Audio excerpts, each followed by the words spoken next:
Most people think a dog has to be big or scary to own the street, but I've seen a tiny, short-legged mixed breed walk into a shop like he owned the deed to the building. Size doesn't create authority. Confidence does. If you've ever wondered why some small dogs act like CEOs while big dogs hide under the porch, you're about to find out that boss energy is a skill, not just a trait. I'm not a professional animal behaviorist. I'm a curious researcher sharing observations and facts I've gathered to help us understand our pets better.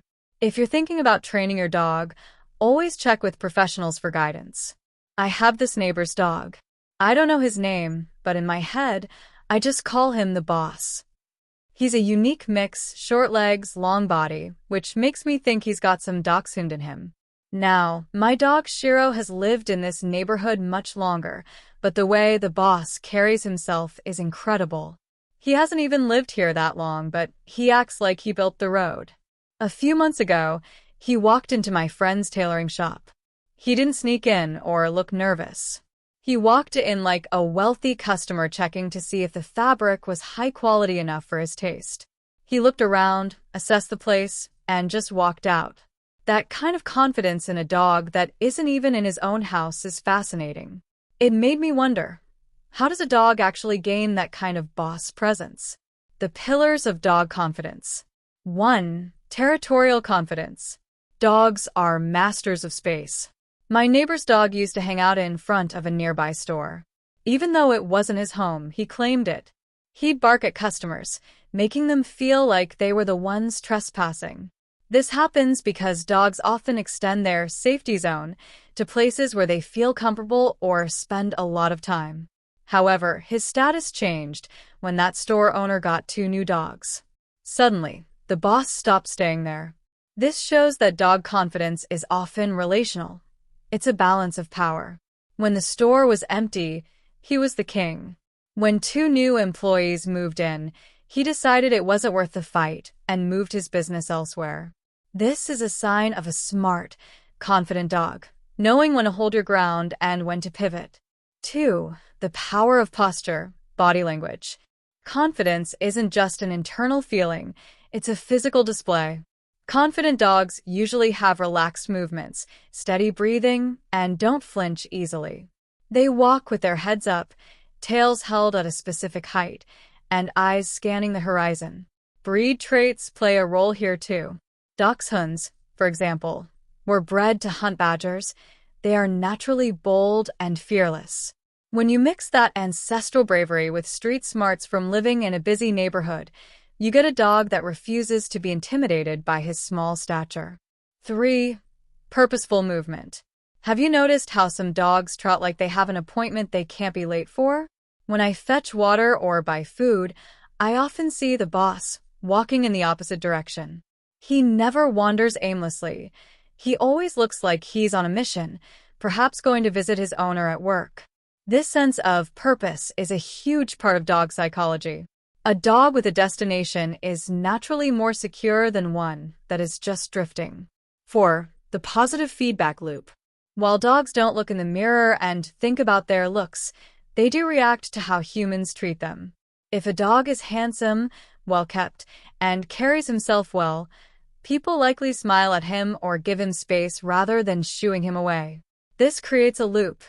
He acts like a boss, the world treats him like a boss, and so his confidence grows even further. Is it better for a dog to be a friendly socialite or a bossy leader? In a neighborhood like mine, status comes from predictability. A dog that's bossy but consistent isn't seen as a threat.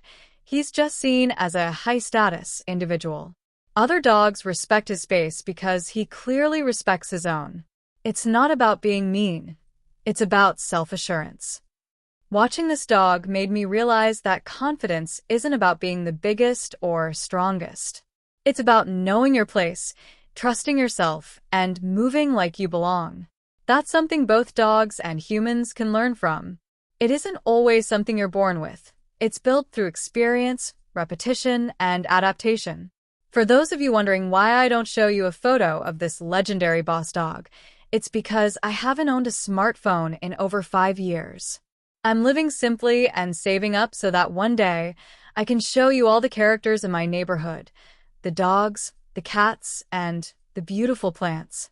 Until then, I'll keep using my words to paint the picture for you.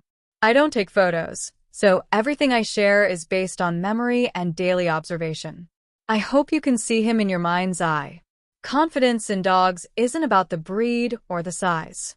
It's about how safe they feel in their environment and how much purpose they have in their daily routine. Whether a dog is a purebred or a unique mix, that aura of authority comes from within. What about your neighborhood? Do you have a boss dog who rules the street despite being small? Or is the leader in your area a friendly giant? Have you ever seen an animal or even a person who didn't say anything but still felt like they had authority just by the way they moved? Drop your thoughts in the comments. It helps me learn more about different dog personalities. Thank you so much for spending a part of your day with me here at Jhonna Unfiltered. For those of you who are new to this space, I want to share a little bit about what I'm building here.